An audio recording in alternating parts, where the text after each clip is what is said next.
So I've been playing a lot of chess recently, and I know I'm a little late to the game, but there's a good reason for this sudden switch in my desire to play chess. I decided to start playing a lot more chess because it was scientifically shown that playing games like chess or RTSs like Warcraft 3 or StarCraft offer huge potential in increasing your neuroplasticity and your ability to adopt new perspectives. So today I'm going to highlight how I took this knowledge and applied it to becoming a more analytical thinker when playing video games. So essentially it was shown that when you're playing a game and you're forced to take a bunch of different perspectives at a rapid pace, so in chess you have knights, bishops, rooks. So when you have to switch perspectives between pieces, and those perspectives all have to live by different rules, such as the knight can only go in L shapes, the rook can only go upwards and horizontal. It was shown that this forced change in perspective really opens what they said was the gateway to neuroplasticity, as it was put in the scientific paper, which I'll link below. And if you compare chess to other games, say World of Warcraft, League of Legends, Valorant, you're only playing one character in those games, so you only get the single perspective. And of course in World of Warcraft you can create new characters. Valorant, there's a bunch of different characters you can switch to,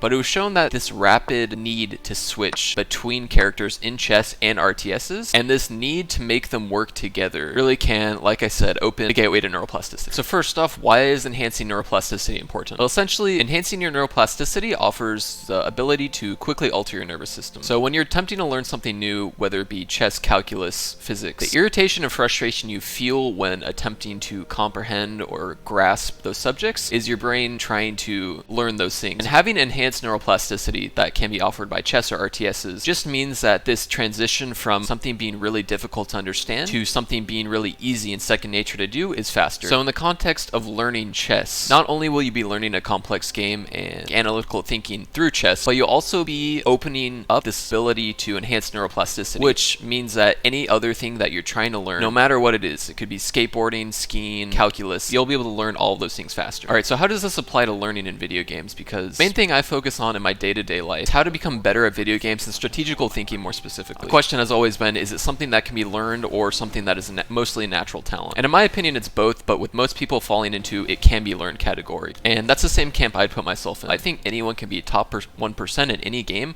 as long as you put the effort in and you spend your time actually trying to improve.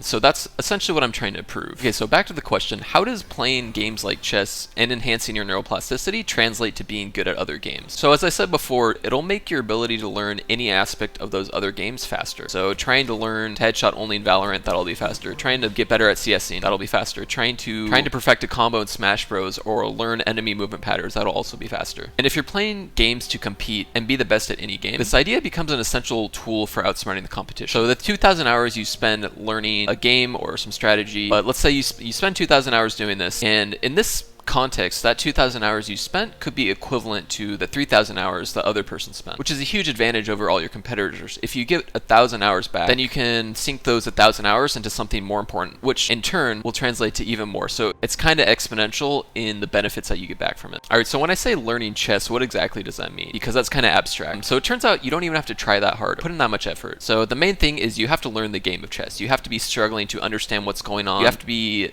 grappling with strategy. It should feel a lot like how you feel when you're trying to learn a new math concept. But effectively, you only really have to spend 1 hour a week. You just have to learn the game and then consistently try and get better at it. My recommendation personally is 2 or 3 games a night versus a computer. It was shown that when you're in a low stakes environment where there's not much on the line, then you're able to explore the environment more and learn more, and in turn enhance neuroplasticity even further. It was shown that when you feel a lot of pressure or you have a lot of adrenaline in your system, such as I do when I'm playing versus other people in chess or League or Warcraft, you feel like you have less flexibility to explore the environment and thus you learn less. And I found that when I'm playing versus a computer, I don't really care if I lose because it's all in the name of getting better at the game and exploring. Against a real person, it's a lot harder to accept that I made that mistake. That's why I prefer playing against computers. Alright, and so then how can you tell if you're benefiting from enhanced neuroplasticity? I think overall, if you're finding that your macro is improving in games, you're becoming a more active thinker while you're playing. One thing I found myself specifically doing was thinking a few steps ahead. This wave's pushing in. If I die right here to gank, then we lose dragon, and then that's going to snowball, and I might miss the next cannon wave. And so thinking a few steps ahead, becoming a more active thinker. And this can be as high or low effort as you want. So if you're trying to only get better at headshotting in Valorant, and you could do something like keep an Excel spreadsheet that shows your headshot per bullet fired ratio. I don't know if Valorant tracks that, but you could probably learn how to track it yourself and compare it to when you started playing chess. I found that that's really high energy, and so I don't track that specifically. But if metrics are something that really matters for you, then I think it's important to do because it can be kind of frustrating when you've worked on something something for a few months and you're not seeing your rank go up. But if you can see in your metrics that your percentages are going up, then that can be a really good motivator to keep going. If you're interested in topics like this, check out how I